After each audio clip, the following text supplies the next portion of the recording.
Okay, this is now the tarot lesson number 31, and I'd like to begin by mentioning this live stream that I want to do. So if you indicated in a comment that you would like to participate, can you send me an email directly? The email address will be in the description down below. It's bllntr@yahoo.com. If you can send me an email, then we need to set up a schedule or figure out when it's going to happen, because I have no idea where anybody is. So if you want to participate, excuse me, if you want to participate, send me an email directly and we'll take it from there. That was the bit about streaming. So we're going to look at Evelyn, I think it's Evelyn, wanted to know, somebody asked her, is this lump or growth or whatever it is, I think in her armpit, is it cancerous? Is it cancer? And so Evelyn did a 3-card spread, yes, no, and she got the King of Coins reversed, the Chariot reversed, and the Magician reversed, all upside down, all meaning no, 100% no. So it's not. But it's a lot of responsibility to tell somebody that, or if it is, to say yes it is. And it can be difficult and a bit too much to handle. So Evelyn wanted to know, I think she wanted to know, what do you do about this kind of question?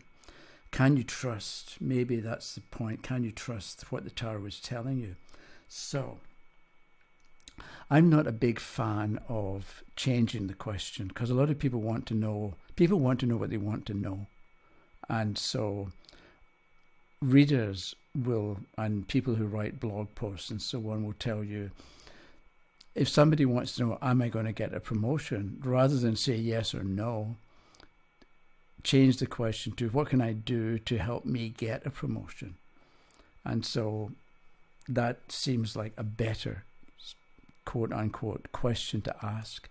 But the thing is, people want to know, am I going to get a promotion? If somebody comes to you and says, what can I do to improve my chances of getting a promotion? Okay, you answer that question. If somebody comes to you and says, am I going to get a promotion? You can, instead of changing the question to suit you, the reader, because you're not happy with a question like yes, no, instead of doing that, they say, am I going to get the promotion? You pick 3 cards and you look at them and you give an answer yes or no. And so you look at the cards that come up as indicating, if the card is upright, this is what you've got going for you that's going to make you get a promotion, or going to help you to get a promotion or to find one. Whereas if the Chariot is, or the Magician is upside down, then that's going to go against you. So you look at the Magician and you're saying you're not going to get it because of the Magician reverse, which means, and then you talk about the Magician reversed. So you're maybe not fluent enough, because the Magician can be a communicator and it's upside down. So maybe you have to write an essay or a mission statement or something, or you go into the interview and they say, okay, why do you want to work here? And you haven't even thought about it, and you've got to think on your feet, and you can't do it very well. So with the Magician reversed, you may suggest to the person that they think about questions they probably are going to be asked, and then take some time before the interview to think about the best kind of answer they can give, and that will put you in a better position to get the job. So what you're doing is not changing the question. You're answering the question yes or no, but you, the reader, are looking at the card and giving the questioner help to understand how they can go about improving their chances of getting a promotion. So you may be saying, no, it's not, you're not going to get this promotion, but if you work on your communication skills, then the next interview you go for is going to work better. So with that in mind, in the last video, I think I mentioned so what as the the question you ask yourself at the end of each sentence that you write or speak.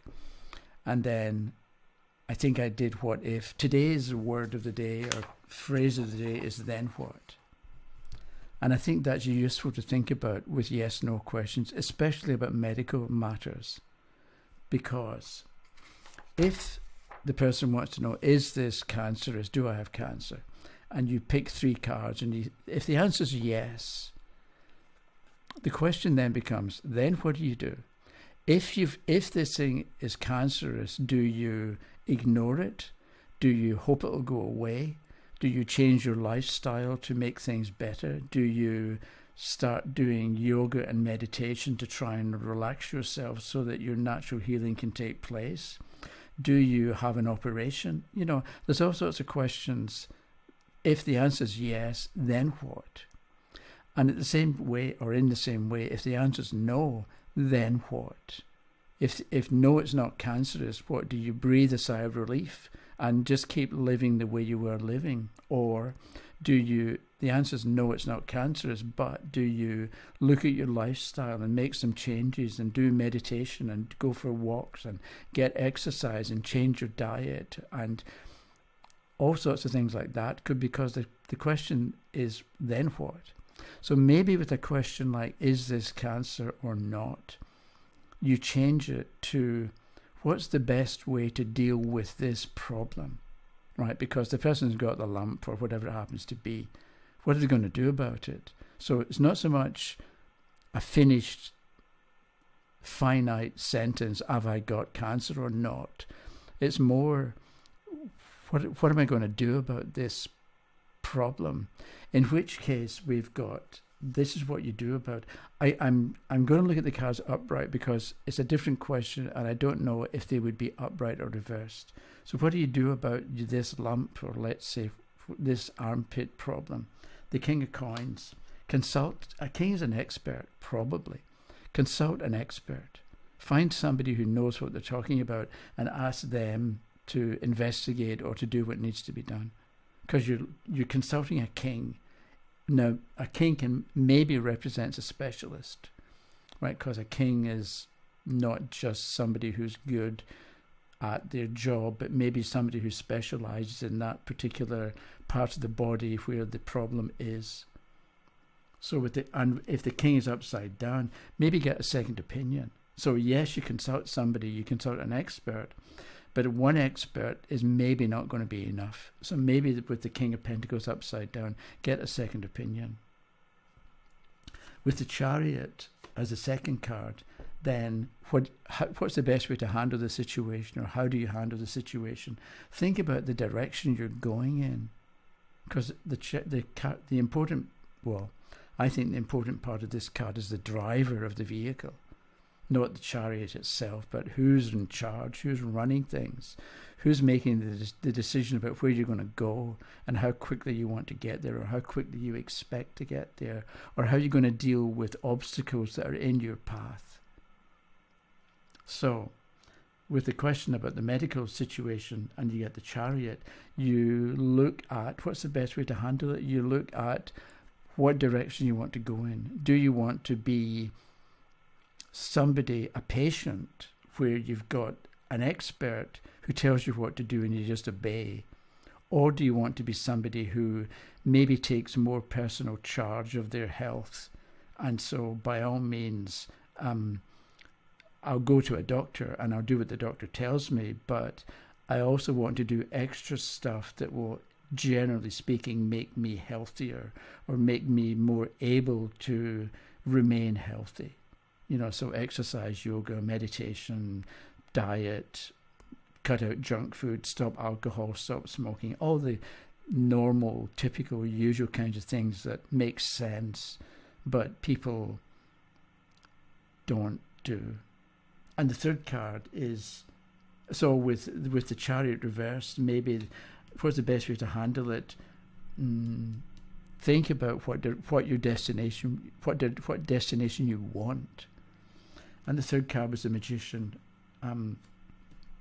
Educate yourself. Think about, okay, so if it's a problem, do some research about the about the causes and about typical solutions and about what can be done to help healing take place after the operation, maybe, whatever it happens to be. Because with a lot of medicine and a lot of medical stuff, there's an English expression, an old wives' tale. You know, like, don't go swimming until you've within an hour of eating, because you'll get stomach cramp. I don't know what, but you know, there's an awful lot of old wives' tales about what to do when there's a medical situation, and a lot of it is nonsense. Some of it's really true. If you've got, you know, you get household remedies, like if you get a splinter or in a finger or a foot, if you get some soap, hand soap and sugar, and mix them together into a paste and put the paste onto the area where the splinter is, it'll draw the splinter out. This is an old wives' remedy, but it works. So I'm not a doctor. I'm just covering myself. I'm just passing on an old wives' tale, but with the magician reversed or upright.